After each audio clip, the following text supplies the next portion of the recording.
성경을 읽다 보면 좋아하는 구절이 많이 생깁니다. 예전에는 좋아하는 구절 정해져 있었습니다. 여호와는 나의 목자시니 내게 부족함이 없다. 뭐 이런 말씀들, 두려워 말라, 놀라지 말라 이런 말씀들도 여전히 마음에 힘이 되고 위로가 되는 말씀인 것 사실입니다. 그런데 세월이 지나니까 조금씩 바뀌어지는 게 있는데요. 저 오늘 이 말씀 우리 여러 번 살펴보았는데 한 해를 가면서 다시 한번 봐야 되겠다 하는 생각이 좀 들었습니다.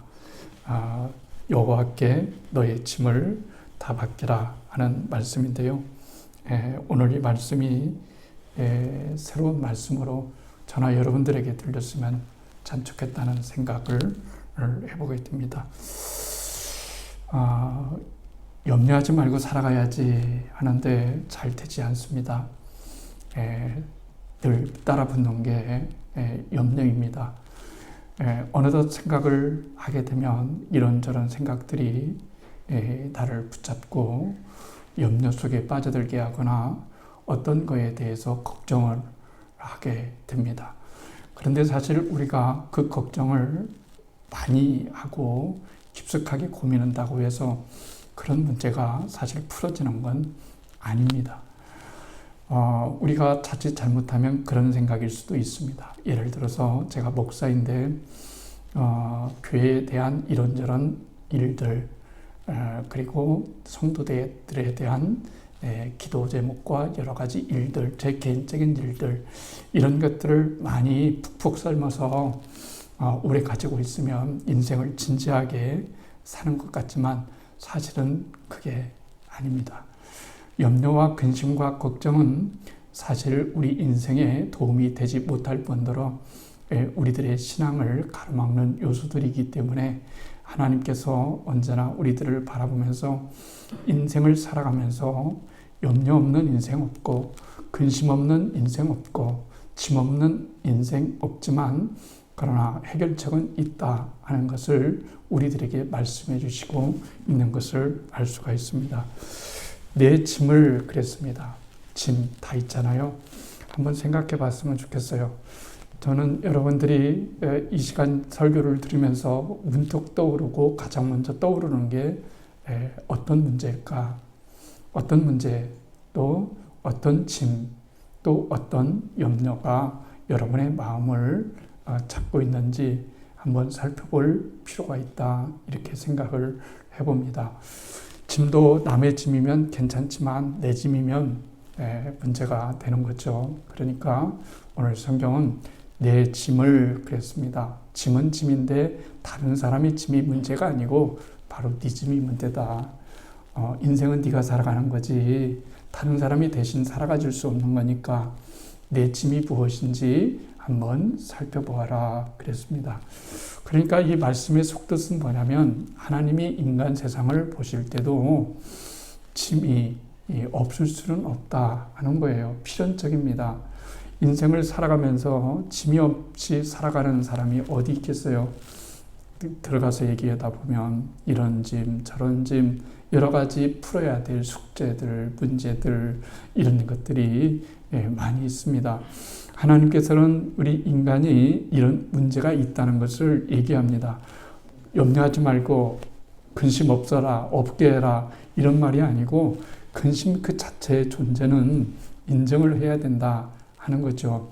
근심이나 짐은 인정을 하지만 그러나 그 짐을 어떻게 처리해야 될 것인가 하는 것은 내게 달렸다 이렇게 말을 하고 있습니다. 인생 관계이지만 선택이기도 합니다. 하루에도 인간이 선택을 몇 번을 하면 무의식적으로 말고 의식적으로 이건 먹어야지 이걸 신어야지 누구를 만나야지 어떻게 해야지 하는데 엔가이아라고 하는 심리학자는 분석을 해봤더니 사람이 하루에 의식적으로 선택을 하는데 70번 정도 선택을 한답니다. 내가 그렇게 많이 선택했나? 별로 그냥 살아가는 것 같은데 내가 뭘 선택했다고 그러지? 그렇지만 자세히 살펴보면 인간은 선택을 하면서 살아가는 존재고 그 선택을 70번 정도 하루에 하는 것이 인간이다. 이렇게 말을 하고 있습니다. 그래서 성경도 우리에게 말해주고 있어요. 선택을 잘해야 된다. 이렇게 말합니다. 선택 쉽지가 않잖아요. 선택이 쉽지가 않아요. 왜 사람이 선택하는데 두려움을 가질까요? 말씀드렸던 것처럼 선택을 한 다음에는 후회가 찾아오기 때문에 그렇습니다. 그렇잖아요. 후회하지 않는 선택을 하면 얼마나 좋겠어요. 그런데 선택을 한 다음에 A를 선택할 걸, 아니 그때 B를 선택했다라면, 그때 C를 선택했다라면, 이런 선택에 문제가 있기 때문에 사람들은 선택하는데 두려움을 갖고 있고, 선택하는데 어려움을 갖고 있는 것은 선택 자체의 문제라기보다는 선택하고 난 다음에 후회가 찾아오기 때문에 그렇습니다. 인생은 무거운 짐의 연속이라고 말할 수가 있습니다. 한 가지 짐을 해결하면 또 한 가지 짐이 또 붙습니다. 그게 어쩔 수 없는 인생이라고 성경은 우리들에게 말씀해 주고 있습니다. 그런데 만약에 내 짐을 대신 짊어지는 분이 계시다면 얼마나 좋겠는가라고 하는 겁니다. 이 말씀에서 의미 있는 것은 뭐냐면 내 짐을 여호와께 맡기라 하는 겁니다. 그러니까 맡기는 것이 굉장히 중요합니다. 우리 인생은 하나님께서 맡아주신다 이렇게 말합니다. 맡아주신다. 저는 개인적으로 잘한 게 하나 있다면 맡기는 거에서 잘한 것이 있다면 자녀에 대해서는 다 맡긴 것 같아요. 태어나기 전부터 결혼하고 난 다음에 자녀가 태어나면 이 자녀에 대해서는 일절 걱정하지 말아야지. 일절 아무런 염려하지 말아야지. 이렇게 하고 하나님께 온전히 맡겨드렸어요. 그리고 맡겨드리고 난 다음에 한 번도 후회해 본 적도 없고, 그리고 그것을 다시 되찾아오려고 생각지도 않았습니다. 왜냐하면 하나님께 맡기는 것이 인생의 비결이다 생각하고, 가장 인생에서 잘한 일이 있다면 내 자녀를 하나님께 맡기자. 어차피 내 자녀는 내 것이 아니고 하나님의 것이니까 하나님께 맡기자. 이렇게 생각하고 하나님께 맡기고 지금까지 살아왔고요. 앞으로도 맡길 거고요. 죽고 난 다음에도 제가 제 자녀를 어떻게 하겠어요? 하나님께 맡기고 이 땅을 떠나야 되지 않겠습니까? 그렇기 때문에 하나님께 맡긴다라고 하는 것은 굉장히 중요한 일이라고 말할 수가 있습니다. 여러분 귀중품을 누구한테 맡기겠어요? 여러분의 재산을 누구에게 맡기겠습니까? 믿을 만한 사람에게 맡기지 않겠습니까? 안전하게 운영될 수 있는 곳에 맡기지 않겠습니까? 그런 것처럼 성경은 우리들에게 뭐라고 말씀하냐면 내 짐을 여호와께 맡기라 이랬어요. 이게 맡아주는 대상이 시시한 인물이 아니고 여호와라는 말입니다. 여호와라는 말은 하나님이시며 이 세상을 창조한 분이시고 이 세상을 움직이게 하는 분이시고 이 세상의 모든 것들을 처리하시고 계획하시는 그런 분이시기 때문에 여호와 하나님께 맡기는 것처럼 좋은 일은 없다. 이렇게 말하는 거예요. 만약에 이 성경 말씀이 그냥 생각에 나서 기도하는데 갑자기 그런 생각 하나가 떠올랐어요. 좋은 글귀가 하나 떠올랐어요. 내 짐을 여호와께 맡기라. 이런 구절이 떠올라서 썼다면 저는 믿지 않았을 것 같아요. 왜냐하면 그건 생각이지 어떤 거에서 나온, 물론 하나님이 주신 말씀도 있겠지만 그런 생각에서 적혀 있는 것이 성경 말씀이 전혀 아니기 때문에 그렇습니다. 이 내 짐을 여호와께 맡기라 한 이 말을 하는 것은 여러분의 성경에 써 있는 것처럼 다윗입니다. 다윗이 그렇게 인생을 살아보았어요. 인생을 살아보니까 만만치가 않아요. 인생을 살아보니까 너무 힘들어요. 양치기 했을 때가 훨씬 더 간편하고, 양치기 했을 때가 훨씬 더 단순하고, 양치기 했을 때가 훨씬 더 행복하고, 그리고 악기도 다루고 시도 쓰고 노래도 부르고 행복한 시절이었어요. 그때가 행복한 시절이었는데 시간이 지나면서 인기가 있어지고 명성이 쌓아지고 하나님의 사람이 되어지고 기름 부은 사람이 되어지고 왕이 되어지고 이런 것들을 결혼을 하게 되어지고 자녀를 낳게 되어지고 이러한 것들을 계속하면서 이제 다윗이 느낀 건 뭐냐면 인생이라고 하는 것은 짐이구나. 짐이 너무 많구나. 내가 짐을 원치 않아도 인생은 나에게 짐을 부과하는 것이 인생이구나 하는 것을 느꼈기 때문에 다윗이 경험했던 것, 도대체 내 짐을 어떻게 해야 되는 것인가? 내 짐을 어떻게 풀어야 될 것인가? 라고 했을 때 당연한 얘기겠지만 그는 깨달았던 거예요. 그래, 내가 인생을 살아가면서 아무리 내 짐을 내가 짊어진다 할지라도 이 짊어지는 이 무거운 짐 때문에 내 인생을 편하게 걸 수도 없고 그리고 빨리 걸 수도 없고 그리고 안전하게 걸 수도 없기 때문에 일단 내 짐을 여호와께 맡기자. 여호와께 맡기자 그랬어요. 이것을 그렇게 살았던 거예요. 살아내본 사람과 그렇게 살아내보지 못한 사람과는 차이가 있죠. 주장이 다릅니다. 머뭇거립니다. 그러나 다윗은 그렇게 살아봤어요. 내가 내 짐을, 내 인생의 짐을 여호와께 맡겼어요. 맡겼더니 그분이 맡아주시더라는 얘기입니다.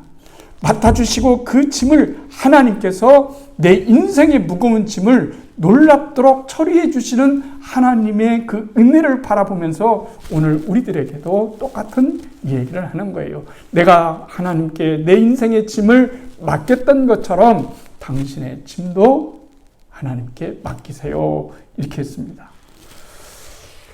지금은 그런 추억이 없잖아요. 옛날 TV에서 그 서커스단이 있었습니다. 우리나라 서커스도 있지만 다른 나라의 서커스 하면서 TV에 하면 정말 너무 멋졌죠. 그렇지 않습니까? 너무 멋졌어요. TV 물론 직접 가서 본 경험도 있는 분도 있을 겁니다. 그러나 지금은 그런 것들이 뭐 하나 재미없는 시대가 되었잖아요. 근데 놀라운 점은 그거예요. 우리가 여러분 이쪽 그네와 있고 이쪽 그네가 있습니다. A, B의 지점에 그네가 있죠. 그래서 서로 이렇게 교차하면서 그네를 여러분 탑니다. 그네를 타요. 한 팀의 한쪽에서 먼저 발을 부르면서 그 그네에다가 발을 힘껏 부르고 계속 부르면서 이 그네를 공중에서 놓고 제비를 빙글빙글 도는 거예요. 그런데 저는 어렸을 때 이 사람만 멋졌어요. 와, 정말 기가 막히다. 어떻게 저렇게 공중에서 그것을 놓고서 빙글빙글 제비를 몇 바퀴씩이나 이렇게 돌 것인가 하는 것에 이 사람에게 초점을 맞췄는데 사실은 세월에 가서 책을 읽어보니까요.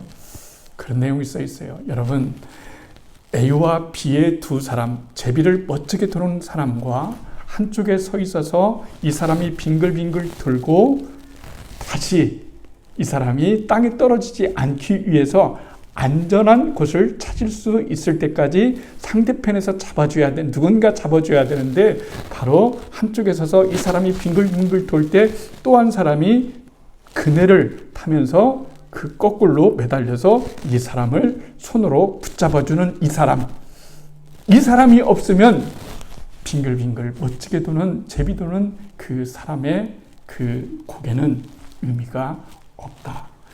여기에서 진짜 중요한 사람은 잡아주는 사람이다. 왜 잡아주는 사람이냐?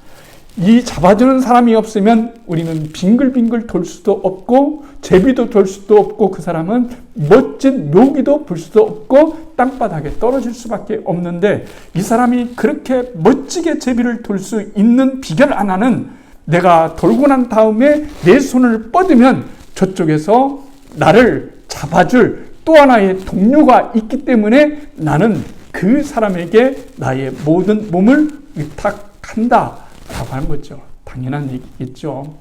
그런데 여러분, 이걸 우리 인생에서 한번 비유해 볼까요? 인생을 멋지게 제비 돌았어요. 여러분, 멋지게 제비 도는 사람도 있잖아요. 나는 언제 저 제비를 타보나, 그네를 타보나. 저 사람은 저렇게 그네를 멋지게 탈고 빙글빙글 돌으면서 막 한 사람의 박수를 받으면서 그리고 부의도 이렇게 하면서 그런데 나는 언제 도르겠나라고 하겠지만 우리 인생이 그런 거예요. 인생이 시간이 가면 덧없다는 것을 누구보다도 우리 인생 자체가 잘 알고 있습니다. 무엇보다도 정말로 중요한 건 뭘까요?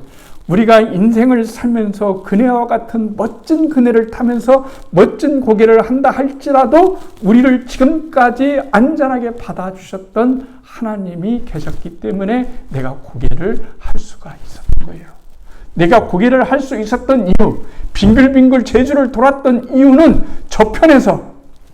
저편에서 보이지 않지만 내가 떨어지지 않도록, 내가 낙마하지 않도록, 내가 인생에 큰 부상을 당하지 않도록 나를 붙잡아주는 그 하나님이 계셨기 때문에 오늘 내가 여기에 올 수 있었고 그것을 근거 삼아서 우리는 계속해서 하나님께 맡기는 연습을 하면서 살아갈 수가 있는 거다라고 하는 것입니다.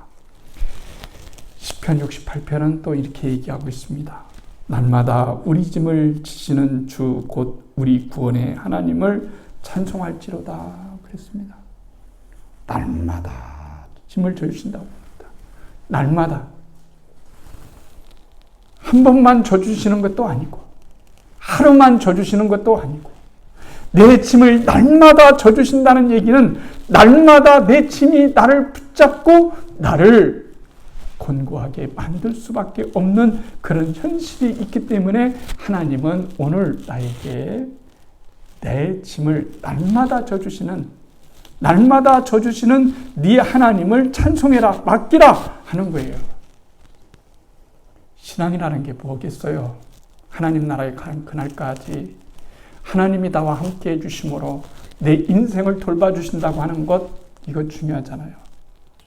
말씀드렸듯이 하나님이 우리를 사랑하신다는 것에 대해서 잘 못 믿을 경우가 있어요. 왜 못 믿는 경우일까요? 하나님과 나 사이에 갭이 너무 크기 때문에 그래요. 하나님은 너무 훌륭하시고 좋으신 분이시고 거룩한 분이신데 반면에 나는 너무 죄성이 많고 부족하고 나같이 형편없는 존재를 하나님이 나를 정말 사랑하실까라고 하는 거예요. 근데 자식을 키우면 금방 아른답니다. 또 알아요. 제가 경험해 보니까 알아요. 그런데 말이죠. 저는 아직 손자, 손녀가 없잖아요. 근데 제 아들, 제 딸이 결혼해서 손자, 손녀를 키우면 그 사실을 너무 잘 알아요. 왜 그런 걸까요? 자, 저는 오늘 예배가 끝나면 우리 식구들과, 교회 식구들과 함께 2층에 가서 밥을 먹을 교육관에 가서 밥을 먹을 겁니다. 그러면 거기에 우리 다보미와 제이와 다운이가 있을 겁니다. 그러면요, 제가 여러분 이 두 아이와 다보미와 제이와 함께 놀 겁니다. 놀 때 여러분 그런 생각이 있습니까? 내가 놀아주면 다보미가 나한테 무엇을 줄까? 내가 제이하고 놀아주면 제이는 나에게 뭘 줄까? 물론 색종이 접어서 주겠죠. 주겠죠? 그런 건 아니잖아요. 그러면 왜 목사님은 다보미하고 제이하고 같이 행복하게 놀 수 있을까? 물론 제 교인이니까 그렇겠죠. 그거야 마찬가지죠. 여러분 자식이니까 사랑하는 것처럼 하나님이 내 자식이니까 나를 사랑하는 것처럼 내가 세상 가운데 속해 있지 않고 하나님께 속해 있는 것이 굉장히 중요하다고 말할 수가 있습니다. 근데 왜 그런 걸까요? 이 두 아이가 저에게 어떤 특별한 것, 목사님에게 무슨 귀한 선물을 주거나 미래에 저에게 뭘 해주겠다고 약속을 하거나 이런 거 없는데 왜 여러분 기쁠까요? 이미 존재한다는 자체. 이 아이들이 우리 유치부 아이들로 존재해 준다는 그 자체만으로, 그리고 이 아이들이 나에게 무엇인가를 말하고 무엇인가를 대해주고 이런 그 자체만으로도 이미 저는 행복을 얻었고 이미 대가를 받은 것이고 이미 기쁨을 얻은 것이고 이미 행복을 얻은 것이기 때문에 그 자체가 즐거운 거예요. 그 자체가 즐거운 겁니다. 이미 이 아이들은 이미 저한테 보상을, 즐거움과 기쁨으로 보상을 다 해준 거예요. 마찬가지로 하나님과 우리 사이의 관계도 마찬가지입니다. 내가 하나님을 위해서 이따만큼 나중에 선물을 주겠어요. 내가 이따만큼 사업을 크게 해서 부자가 돼서 이따만큼 뭘 해주겠다고 약속을 하지 않아도, 그런 존재가 되지 않아도 하나님이 나를 사랑하신 그 이유 하나는 뭐냐면 하나님이 십자가에서 여러분과 저를 낳았기 때문에 그런 거예요. 하나님이 십자가에서 여러분과 저를 다시 태어나게 해서 하나님의 자녀가 됐기 때문에 하나님과 우리 사이에 갖는 그 관계 그 자체가 이미 하나님께 귀한 그 기쁨과 그 은혜를 누릴 수 있는 그것을 우리에게 주셨고, 하나님도 그 기쁨을 갖고 있기 때문에 그런 거예요. 그렇기 때문에 네 짐을 지시는 하나님께, 네 짐을 져주는 하나님께 날마다 맡기라 그랬어요. 올라갔는데 여러분 바쁘서 이렇게 하는데 다보미하고 저희가 와서 권사님, 집사님, 사모님, 목사님 여기 가시 받겠어요. 빼주세요 라고 하면 네가 빼 그러겠어요? 얼마나 그래서 호흡 벌려주고 빼주고 그런 과정에서 얼마나 행복을 누리겠어요. 하나님과 우리 사이를 너무 거창하게 생각하지 않았으면 참 좋겠다는 생각이 들어요. 하나님과 우리 사이는 그렇게 긴밀한 관계입니다. 아이를 통해서 하나님과 나 사이를 생각해 보게 됩니다. 내가 아이에게 갖는 그 기쁨을 통해서 하나님은 우리를 통해서 얼마나 기뻐하실까라고 하는 하나님의 그 마음을 진정으로 한번 생각해 보게 됩니다. 그런 관계죠. 그런데 말이죠. 집에 올라갔는데 아이들이 저만 보면 피해요. 도망가요. 어떡하죠? 어떡하죠? 얼마나 마음이 안 좋아요. 그렇잖아요. 아이들이 와가지고 좋아하고 즐거워하고 행복해하고 이런 모습을 볼 때 행복한 것처럼 하나님께서 우리를 볼 때도 너희들이 인생을 살아가면서 그렇게 행복하게 살아가는 것, 내 안에서 나와 함께 교제하면서 행복하게 살아가는 것을 나는 진짜 기뻐한단다 하는 것을 주님은 끊임없이 우리들에게 맡기시면서 네 짐 하나가, 네 짐이 무거우면 얼마나 무겁겠니? 너한테는 무거운 거겠지만 나한테는 하나도 무거운 것이 아니란다. 네 짐을 나한테 맡기면 내가 네 짐을 해결해 줄게. 이렇게 말씀을 여러분 하시는 거예요. 그런데도 우리는 맡기지 못할 때가 너무나 많잖아요. 맡기면 어떤 일이 일어날까요? 첫 번째는 하나님이 우리를 붙들어 주십니다. 붙들어 주셔요. 넘어지지 않게 붙들어 주십니다. 낭망하지 않게 붙들어 주십니다. 쓰러지지 않게 붙들어 주십니다. 의인의 요동함을 영영히 허락지 않으신다고 하는 말은 절대로 그 문제 때문에 네가 죽는 일도 없고, 그 문제가 너를 죽이는 법도 없고, 그리고 그 문제가 너를 쓰러뜨리게 할 일도 없이 나는 언제나 뒤에서 너희를 붙잡아 주는 거야. 나는 너를 붙들어 줄 수 있어. 그리고 네가 여기까지 온 것은 내가 너를 붙들어 줬기 때문에 그런 거예요. 영성은 그런 거예요. 영성은 기도하면 하나님이 보이고 예수님이 보이고 이런 거 아닙니다. 그런 건 신비적인 미스틱은 일반 종교에도 있어요. 그런 게 아닙니다. 영성이라고 하는 것은 그런 거예요. 그런 것이 깨달아지는 겁니다. 하나님이 나를 붙들고 있다는 것이 깨달아지는 거예요. 붙들고 있다는 것이 믿어지는 겁니다. 지난날 내가 그렇게 수많이 넘어지고 수많이 다쳤음에도 내가 오늘 이렇게 살아볼 수 있는 것은 그때마다 나를 이렇게 세워주시고 약도 발라주시고 치료도 해주시고 이루도 해주시고 함께 하신 하나님이 있었기 때문에 오늘 여기까지 우리가 올 수가 있었던 거예요. 하나님께 맡기면 하나님이 나를 붙들어 주셔요. 두 번째는 평안이 생깁니다. 평안이잖아요. 편안과 평안은 다르다고 말씀드렸죠. 편안은 돈 주고 살 수 있어요. 평안은 돈 주고 살 수 없습니다. 사람은 편안해야 돼도 되지만 평안도 해야 됩니다. 평안해야 됩니다. 근심이 있으면 평안하지를 못합니다. 짐이 있으면 평안하지가 못합니다. 짐은 근심이고 염려입니다.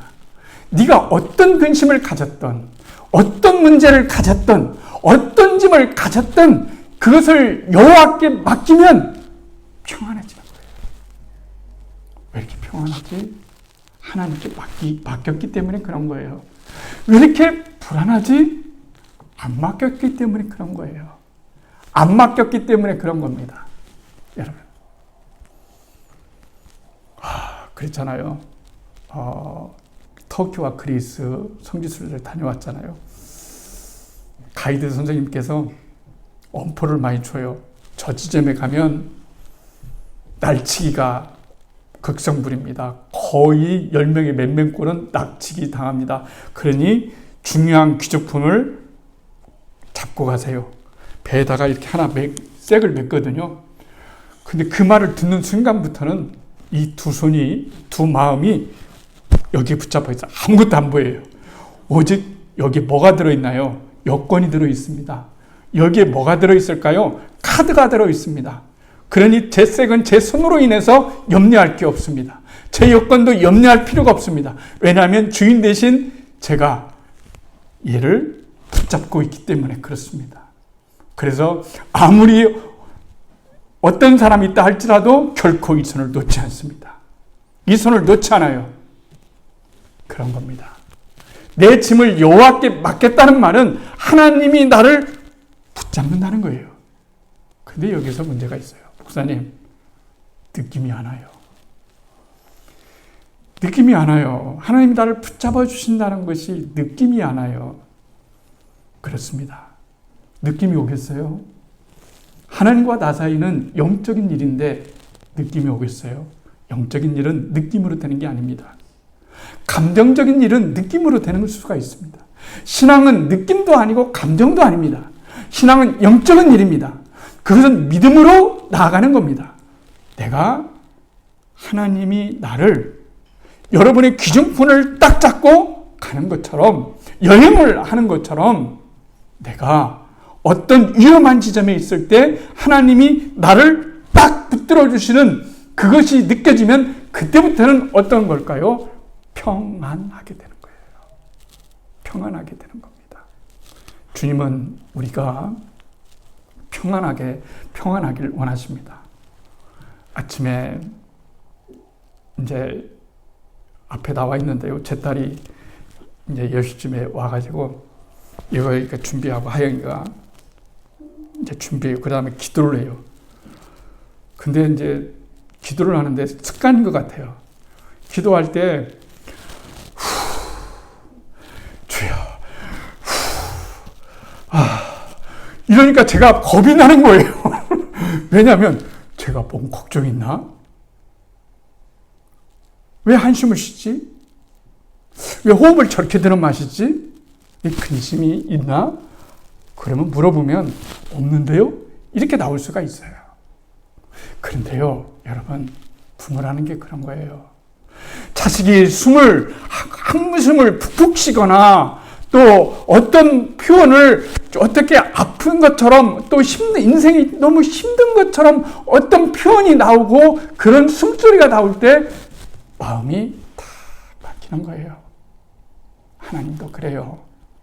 우리가 인생을 살면서 너무 답답하고 힘들고 지치고 한숨이 나올 때 하나님도 염려를 하시는 거예요. 뭔 염려가 있냐? 너 염려 있니? 맡겨. 내가 해결해 줄게. 왜 못 맡겨? 내가 너의 아버지인데, 내가 너의 하나님인데 왜 못 맡겨? 맡겨봐. 믿고 한번 맡겨봐. 맡기면 뭐가 되는 걸까요? 평안이 오는 거예요. 하나님이 우리에게 원하시는 것은 평안입니다. 삶은 좀 불편할 수 있어요. 그런데 마음이 영혼이 평안할 때 우리의 기쁨이 거기 있는 거예요. 세 번째는요, 새 힘을 주셔요. 새 힘을 주십니다. 힘이 필요해요. 힘이 필요합니다. 인생을 살아나가려고 하면 힘이 필요해요. 필요합니다. 밥 먹는 힘 말고요. 육체의 힘 말고요. 우리의 마음의 힘이 필요합니다. 용기가 필요합니다. 세상을 거뜬히 이겨낼 수 있는 그런 힘이 필요합니다. 그런 힘은 어디서 나올까요? 하나님의 격려 속에 나오는 거예요. 하나님을 믿는 믿음 속에서 힘이 나오는 거예요. 우리에게는 힘이 필요해요. 힘이 필요합니다. 저도 하나님께 한 주간 동안 힘을 달라고 기도했습니다. 하나님, 힘을 주십시오. 사람의 힘이 아니라 당신의 이루 속에서 나오는, 당신의 붙드심 속에서 나오는 새로운 힘을 주십시오. 힘이 있어야 제가 살아갈 거 아닙니까? 이 세상을 이겨낼 수 있는 힘, 절망을 이겨낼 수 있는 힘, 아픔을 이겨낼 수 있는 힘, 이 힘을 가져야만 살 수 있지 않겠습니까? 주님, 저에게 힘을 주십시오 라고 이렇게 말할 때 하나님은 우리들에게 힘을 주시는 분이에요. 왜? 아버지니까 힘을 주시는 분이시죠. 아버지니까 힘을 주는 겁니다. 제가 줄 수만 있다면 여러분에게 무엇을 못 주겠어요? 거짓이 아닙니다. 다 줄 수 있습니다. 못 가져서 못 주는 거지 뭘 못 주겠어요. 그러나 하나님은 다 가지신 분입니다. 다 아시는 분입니다. 다 해결할 수 있는 분이십니다. 다 처리할 수 있는 분이십니다. 그분에게 은혜를 입으시기를 바랍니다. 마지막 하나는 깨달음을 주십니다. 어느 때 우리가 성장할까요? 깨달을 때 성장합니다. 깨달음이 오는 거예요. 아, 하나님이 나를 사랑하시는구나. 하나님이 내 짐을 맡아주시는구나. 맡아주시는 동안에 그냥 맡아주는 것이 아니라 내 인생의 짐이 고장나고 내 인생의 짐이 참으로 뭔가 잘못되었을 때 그것을 열심히 수리해주고 고쳐주신 다음에 그리고 다시 내 인생을 살아가게끔 세임을 주고 내 인생에게 도움을 주시는 하나님으로 말미암아 나는 기뻐하리로다 라고 하는 그런 믿음이 우리 가운데 있어야 된다라고 하는 겁니다. 도전받는 시대에 살고 있어요. 도전받는 시대에 살고 있습니다. 우리의 삶의 자리가 도전받고 우리의 평안이 도전받고 우리의 믿음과 신앙이 도전받는 시대에 살고 있습니다. 이때 우리가 깨달아야 될 건 뭘까요? 하나님의 아버지 되심입니다. 하나님의 아버지 되심. 하나님은 내 아버지시니 내 숨소리조차도 구별해내신다. 내 숨소리조차도 구별해내시는 거예요. 숨소리조차도 주님은 알아내시는 거예요. 네가 지금 아파하고 있구나. 네가 지금 그 숨이 무슨 숨인지 내가 알 수 있을 것 같구나. 이렇게 말씀해 주시는 하나님께 온전히 나아가는 저희들이 되었으면 참 좋겠습니다. 하나님과의 좋은 관계, 아버지와 자식과의 그 좋은 관계가 유지되는 신앙생활을 할 수 있어야 됩니다.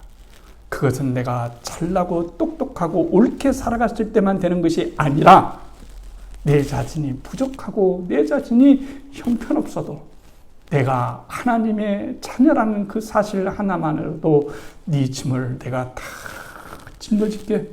네 짐은 내 짐이요. 내 짐이라고. 네 짐이 아니라 내 짐이란 말이다. 왜 네가 네 짐을 지겠다고 그렇게 난리냐. 너는 네 짐을 지을 수가 없어.